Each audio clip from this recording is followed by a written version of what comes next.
اور حضرت جنید بغدادی علیہ رحمہ نے صبر کے حوالے سے کیا ہی خوبصورت بات ارشاد فرمائی ہے۔ آپ ارشاد فرماتے ہیں کہ ناک منہ چڑھائے بغیر کڑوی چیز کا گھونٹ پی لینا صبر ہے۔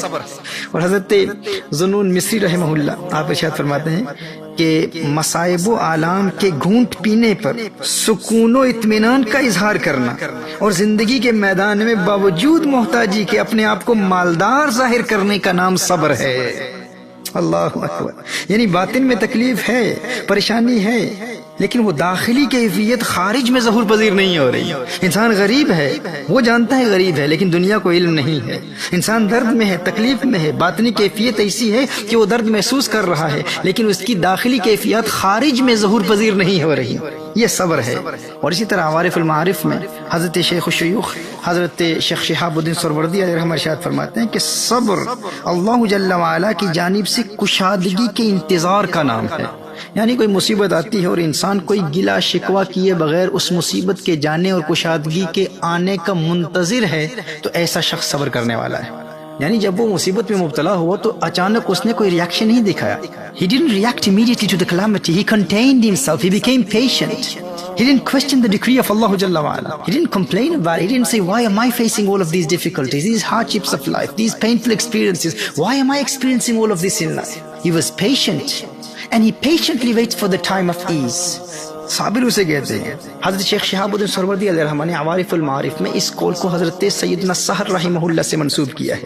یعنی وہ فرماتے ہیں کہ صبر اللہ کی جانب سے وسعت اور کشادگی کے انتظار کا نام ہے۔ مصیبت آئی، انسان نے کوئی گلہ شکوہ نہیں کیا اور صبر کے ساتھ مصیبت کے جانے کا انتظار کرتا رہا، تو ایسا شخص صابر ہے۔ اور ایک شیخ کا قول حضرت شیخ شہاب الدین سہروردی علیہ رحمہ نے عوارف المعارف میں نقل فرمایا کہ صبر یہ ہے کہ تو صبر میں صبر کرے۔ صبر یہ ہے کہ انسان صبر میں صبر کرے، یعنی مصیبت آئی، تو نے گلہ شکوہ نہیں کیا اور نہ ہی تجھے مصیبت کے جانے کا انتظار ہے۔ اللہ اکبر کبیرہ۔ یعنی ایک تو وہ شخص ہے نا کہ مصیبت آتی ہے، وہ فوراً ریاکٹ نہیں کرتا، گلہ شکوہ نہیں کرتا اور سکون کے ساتھ اس مصیبت کے جانے کا انتظار کرتا ہے۔ یعنی صابر وہ شخص ہے جو مصیبت کے جانے کا اور کشادگی کے آنے کا منتظر ہے، وہ صابر ہے۔ لیکن ایک قول یہ ہے کہ صبر تو یہ ہے کہ انسان صبر میں صبر کرے۔ صبر میں صبر سے مراد کیا ہے؟ یعنی مصیبت آئی، تکلیف آئی اور وہ صبر بھی کرتا رہا، گلہ شکوہ بھی نہیں کیا اور پھر مصیبت کے جانے کا انتظار بھی نہیں کیا۔ مصیبت کے جانے اور کشادگی کے آنے کا انتظار ہی ختم ہو گیا، کہا کہ وہ شخص ایسا ہے جو صبر میں صبر کرتا ہے۔ اللہ اکبر کبیرہ۔ یعنی مصیبت کے جانے اور کشادگی کے آنے کا اسے انتظار ہی نہیں ہے، وہ اس بات کا منتظر ہی نہیں ہے کہ کب مصیبت جائے گی، کب کشادگی آئے گی۔ کہا ایسا شخص صبر میں صبر کرنے والا ہے۔ اور ایسے صبر کرنے والے کو، یعنی جو صبر میں صبر کرے، اسے صوفیہ کی ایک اصطلاح میں صبور کہتے ہیں۔ یعنی ایک صابر ہے، ایک صبور ہے۔ صابر وہ ہے کہ تکلیف آئی، اس نے فوراً ریاکٹ بھی نہیں کیا اور پھر بغیر گلے شکوے کے سکون کے ساتھ کشادگی کے آنے کا انتظار کرتا رہا، وہ صابر ہے۔ اور جو صبر میں صبر کرے، صبر میں صبر کیا ہے کہ گلہ شکوہ بھی نہیں کیا اور تنگی اور مصیبت کے جانے اور کشادگی اور خوشی کے آنے کے انتظار کی کیفیت ہی ختم ہو گئی، وہ انتظار ہی نہیں کر رہا کہ کب مصیبت جائے گی۔ ایسا شخص صبر میں صبر کرنے والا ہے اور اسے ایک اصطلاح میں صبور کہتے ہیں۔ اور امام قشیری علیہ رحمہ ارشاد فرماتے ہیں کہ اس نے صبر پر صبر کیا، یہاں تک کہ صبر نے کہنا شروع کر دیا کہ صبر کرو۔ اللہ اکبر کبیرہ۔ اس نے صبر پر صبر کیا، یہاں تک کہ صبر نے کہنا شروع کر دیا میاں صبر کرو۔ اچھا، یہاں یہ بات بیان کر دینا بھی مناسب ہوگا کہ فقط انتظار کی کیفیت کا ختم ہو جانا انسان کو صبور بناتا ہے۔ ہاں، اگر اس کیفیت میں یعنی مصیبت کی اس کیفیت میں اسے لذت حاصل ہونے لگے، اسے مزہ آنے لگے، تو ایسا شخص صبور نہیں ہے۔ وگرنہ حضرت سیدنا ایوب علیہ السلام بھی صبور ہوتے، لیکن انہیں محبوب کی جانب سے آنے والی تکلیف میں لذت محسوس ہو رہی ہے۔